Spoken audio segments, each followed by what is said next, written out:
kuba waranye n'umugore wawe mu nzu imwe mu cyumba kimwe, umugore akararakaye akareba iriya ukareba iriya, mukirakarira mwese mukarakara mu ijoro. Ibaze kiretse nk'icyatera gituma uriya avuga asakuza, byatuma umugabo abyuka cyangwa umugore abyuka akareba ikibaye kuri mugenzi we. Akibaze nk'icyatuma utavuga, ukaba icyo ushoboye wenda ari ukuba wakomanga umuntu kandi mwaraye mubabaye cyangwa murakaye.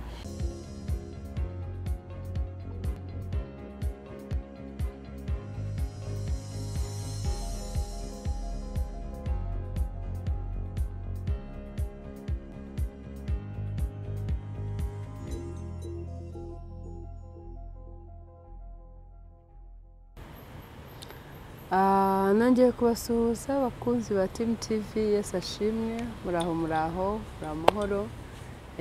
amahoro ya Kristo akomeze kuganza muri twe.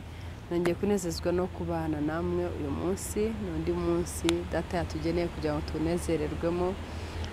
Ni umunsi w'umunezero, ni umunsi w'amahoro, ni umunsi wo kongera kuvuga ibyiza bya data aba yadukoreye. Twaryamye twabyuka amahoro, abandi mugiye mu buriri mwiriwe amahoro. Ni ukuri ni uwundi munsi Imana iba yaturemeye kugira ngo tunezererwemo. Rero nongeye kubashimira mwebwe inshuti zacu, mwebwe mudahwema kutugirira neza, mudahwema guhagarara natwe, kutugira inama, gukunda ibiganiro byacu ndetse no kutwitaho mukatuba hafi. Ni ukuri Imana yo mu ijuru ijya ibaha umugisha. Mpora mbabwira ngo ntimusanzwe, muri abantu b'imena, muri inshuti nziza, muri inkoramutima zacu. Ni ukuri rero tubafite tumeze neza cyane, turakomeje nka Team TV kandi tukumva dukomeye nta kibuze kugira ngo dushobore gukomeza urugendo rero rusaba inshuti, za nshuti nyanshuti zitari bukurambirwe, zitari bwumve zicitse intege nazo ngo nawe zigukurure zigukuremo. Ni ukuri uru ni urugendo rwo tujyanamo n'abizera kandi tukagenda neza cyane. Imana ijya ibaha umugisha. Nk'uko mubimenyereye ndi J, ndibaza ko andi mazina yose mwe yafashe, ahubwo ubu nafashijwe cyane n'iryo zina. Umwe mu badukurikira yambwiye ati rwose from now on uri J, so ndi J, mwese mujye mwita J, ntacyo byaba bintwaye. Rero uyu munsi kubera ko twese twavuze ni umunsi mwiza data yaturemeye, reka dutangiye tumushima kugira ngo tunamuragize n'izi gahunda byo tugiyemo bishobore kugenda neza. Data mu izina rya Yesu, ahubwo icyubahiro kubw'umunsi wa none, ni umunsi utarigeze ubaho, umunsi utazongera kubaho ukundi. Ni umunsi waturemeye kugira ngo tunezererwemo, izina ryawe rihabwe icyubahiro. Gushimiye ko watuzanye hano, gushimiye ko umwami ari nawe mutumirwa mukuru uri hano, gushimiye abatumirwa bose bo wararitse kuko niwe Imana irarika. Ndagushima kubw'amagambo yose wamaze guhitamo ko turi buvuge. Ni wowe Mana yacu, ni wowe uduhitiramo natwe tukaba nk'icyuma kirangurura amajwi, nuko umwami tukarangurura tukageza ku bwoko bwawe icyo wagambiriye ko kibageraho. Habwa icyubahiro rero Mana ko ugiye kuganira na buri mutima wa buri muntu. Habwa icyubahiro ko uwo mukobwa, umuhungu, umugore, umugabo, bose n'abana ari wowe ugiye kubaganiriza wenyine, bakumva ijwi ryawe kuri ryanjye ntacyo ryari rimaze nta n'icyo ryakora, ariko iryawe niryo rikuru, niryo duha icyubahiro amanywa n'ijoro. Bagirire neza mwami, tugirire neza twese, duhana umugisha kandi igisumba byose uturindire ubugingo, uzaduha iherezo ryiza. Icyo ni kuzuba ibyawe mu izina rya Yesu Kristo umwami wacu, amen. Rero bakunzi ba Team TV, ni ukuri uyu munsi nagarutse nk'uko nawe basezeranije ubushize. Nababwiye ngo twaganiye ubushize ku kintu cyitwa umunezero, babaza ngo ese byatwara icyo umuntu abayeho ubuzima bunezerewe? Ese hari ingaruka ku muntu ubayeho ubuzima bunezerewe? Uyu munsi rero nagarutse none ari igice cyaho cya kabiri kivuga ngo umunezero ni umuti w'indwara nyinshi, umunezero ni igisubizo cy'ibibazo byinshi. Ariko nanone umubabaro cyangwa n'umujinya ni ikintu kigira ingaruka nyinshi cyane. Rero uyu munsi ndagira tuvuge ngo umunezero ni byinshi, ni igisubizo cya byinshi biba byaburiwe, igisubizo ndetse n'umuti w'indwara nyinshi ziba zaburiwe umuti nyine. uyu munsi rero nagiye tuganire tuvuga ngo umunezero nta ngaruka mbi ugira. uyu munsi ndagira ngo tuvuge ko umunezero buri wese wamaze kwihitiramo kubaho ubuzima bunezerewe, ndibaza ko nta ngaruka mbi wari wabona. Ingaruka zijya zibamo ukabona nk'aho ari mbi ni ba bantu bakuzengurutse. Buriya abantu, abanyarwanda baca imigani ko nta munoza. Ni ukuri abantu usanga turi ba nta munoza. Umuntu anezerwa cyane buriya ngo asigaye ameze nk'ikigoryi, ngo ahora aseka, ahora anezerewe, wagira ntabimubabaza bihaba. Icyo nacyo kikaza kikakubera igikomere, kikagukomeretsa. Ariko nagira mbabwire ngo ni ukuri ubwo ni ubuzima bwawe buri personal cyangwa ubuzima bwawe bwihariye. Uko uzahitamo kubugenza niko buzamera. Ariko nanone reba ngo nyuma y'icyo nahisemo kimariye iki? Niba nahisemo guhora mbabaye bimariye iki? Iyo uhora ubabaye rero ni ukuvuga ngo nawe ubwo uhora umungwa, uhora ugira ikikumungu, uhora vuba, mbese uhora nta kintu kiguhaye amahoro, nta kikunejeje, ugahora yenda ushobora kuba ntacyo wishe, ntacyo ukijije, ariko nta mumaro wabyo. Ahubwo yewe nkabona ko ubuzima bunezerewe ari impamvu cyangwa se ari ni ikintu gifite umumaro cyane, kigufitiye umumaro bwawe, kikagira umumaro babandi bose bakuzengurutse. Nanone turongera tukareba ku kintu cyitwa umujinya cyangwa se agahinda. Ibyo bintu ni ibintu bigira ingaruka zikomeye cyane.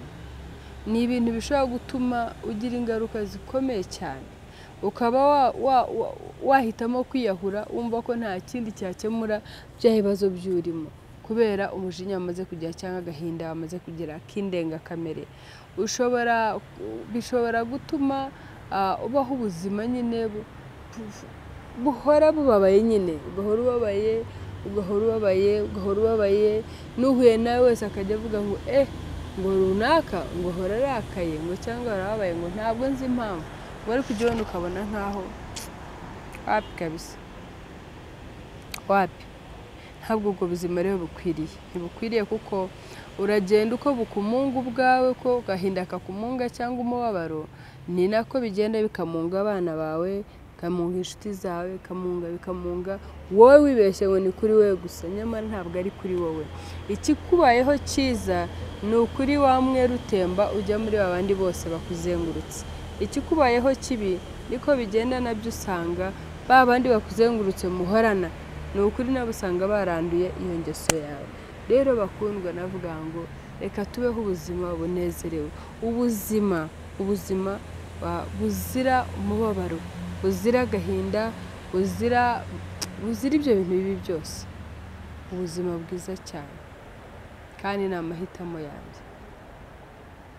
Nagira mbabwire ngo ushobora kubaho urakaye bigatuma ntacyo wumva, amatwi yawe agapfapfana, ariko ukaba uri nko mu nzu, ibaze kuba waranye n'umugore wawe mu nzu imwe, mu cyumba kimwe, umugore akarara arakaye, akareba iriya ukareba iriya, mukirakarira mwese mukarakara mu ijoro. Ibaze kiretse nk'icyatera gituma uriya avuga asakuza, byatuma umugabo abyuka cyangwa umugore abyuka akareba ikibaye kuri mugenzi we, akibaze nk'icyatuma utavuga. Ibaze nk'icyatuma utavuga, ukaba icyo ushoboye wenda ari ukuba wakomanga umuntu kandi mwaraye mubabaye cyangwa murakaye. Ikiri bivamo umuntu yakumva ko umutesha umutwe akanaguhunga, yaguhunga. Rero kiri gukurikira ushobora no kuhasiga ubuzima, Rero ni ukuvuga ngo hari ingaruka zo kubabara cyangwa z'agahinda cyangwa z'uburakari, zirahari. Aho umwe ashobora gufata umwanzuro wo kwiyahura, aho undi ashobora gufata umwanzuro nk'uko nguko akirengagiza mugenzi we, akamuta mu nzu akagenda akamara iminsi nk'ahandi, bikaza kuba byavamo ko wa muntu yarwaye akaba yarembera mu nzu, bakaba bamutwara kwa muganga atavuga. Za telefoni zacu zateye zibamo password, ukaba kubona nomero irimo kugira ngo umuhamagare umugabo cyangwa umugore, bikaba ikibazo. Umuntu akaba yarindagwa n'iyo ngiyo, mugenzi we atabizi, just kubera umubabaro cyangwa umujinya. Ibyo tubireke, ahubwo tubeho ubuzima buryoshye. Njye nkunda kuvuga ngo imyaka asigaranye kuri iyi si, ndumva nkeneye kubaho ubuzima buryoshye, ubuzima bworoshye, ubuzima bw'amahoro, ubuzima buryoshye. Ntabwo byoroshye, ntabwo ari uko agiye ndi mu ijuru cyangwa ndi oya, ntabwo ari uko uwo tubana ari umuntu ubyumva cyane tubyumva kimwe gutyo uko mvuga oya, ariko nafashe gahunda ndavuga ngo nkeneye kubaho ubuzima buryoshye, ubuzima bunezere, ubuzima mbese kuvuga ngo icyo ufashe umwanzuro none uragikora burya kigashoboka. Rero ndabifuriza kubaho ubuzima buryoshye, ejo tutazagerwaho n'ingaruka zo kubaho ubuzima bubabaye cyangwa burakaye. Aho ushobora kurakara bikatemba bikaba byagera ku mubosi bakakwirukana, aho ushobora kubaho ubuzima bubabaye cyangwa burakaye bukakaye, ejo bigatuma bikaba byabyara divorce mu rugo rwawe. Aho ushobora kubaho ubuzima bubabaye bukakaye, umwana bikaba byatuma ahaguruka akavuga ati no, reka njye gushakira igisubizo cy'ibibazo mfite mu biyobyabwenge, reka njye gushakira mu bakobwa batandukanye, reka njye gushakira umunezero mu bahungu batandukanye. Oya, reka mbasabe ngo dufate umwanzuro wo kubaho ubuzima bworoheje, ubuzima buryoshye, naho wahura n'ibiguhanda nk'amahwa, naho wahura ariko uvuga uti no, I have decided I need to live a happy life, a sweet life, kandi bizagushobokera. Rero hamwe n'Imana ziko byose bishoboka, wabimpaye ni wabiguha. Njya mbwira abantu ngo mushobora n'ukuri kuba yenda mutanzi neza mukabona muranezerewe, ntabwo ari uko mbuze ibimbabaza, nta nubwo ariko nakuze. Hari byinshi cyane byanaciyemo byampanze, amahwa yampanze, ibibazo, ariko naje kugera aho ngaho ufata umwanzuro ngo nkeneye kubaho ubuzima bworoshye kandi buryoshye. Rero namwe nicyo mbifurije, kandi hamwe na data birashoboka. Nuko rero mukomeze ku inshuti zacu za hafi, turashoje. Mukomeze ku inshuti zacu za hafi, mukora like, mukora subscribe, musharinga ndetse munakomentinga kugira ngo dushobore kumenya ejo hazaza ikindi cyo mwakwifuza yuko dusangira tukibakorera. Rero Imana yo muje ibaho umugisha kandi ibiteho, ibanezeza, ibaho umunezero wayo. Umunezero w'Imana ni wowe utagira ikindi kiwukurikira kibi. Umunezero w'Imana ni udacuya, ni udasubirwamo, ni udahindurwa, nta kiwanduza ku buryo wahinduka. Wakwandura ni wowe nanjye, ariko umunezero data yaguhaye nta kiwanduza icyiza icyo ari cyo cyose, kuko cya kindi data yakoze cyagifite imbaraga zirenze ibyo ari byo byose bindi. Rero n'icyazi icyo ari cyo cyose gisanga ukomeye, umunezero ugakomeza ukagera n'ubwoko bw'emo kabiri. Reka rero dushime Imana yuko yemeye ko bitubera umuyoboro w'umunezero. Data mu izina rya Yesu Kristo, habwa icyubahiro, abanye natwe, watuganirije, mwami mwiza, ndagushimye kandi nguhaye icyubahiro, ndaguhimbaje kuko ari wowe wabikoze. Rero data mwiza, ha buri muntu wese umunezero, buri muntu wese musabiye umunezero. Uwabuze uwo yakundaga, mwami muha umunezero. Uwaba ugize ikibazo ntazi none ahangaha, muha umunezero mwami. Ufite inshuti zamubereye inshuti mbi, data muha umunezero. Ujye utuma ahora yumva nk'aho akiri kumwe na za nshuti.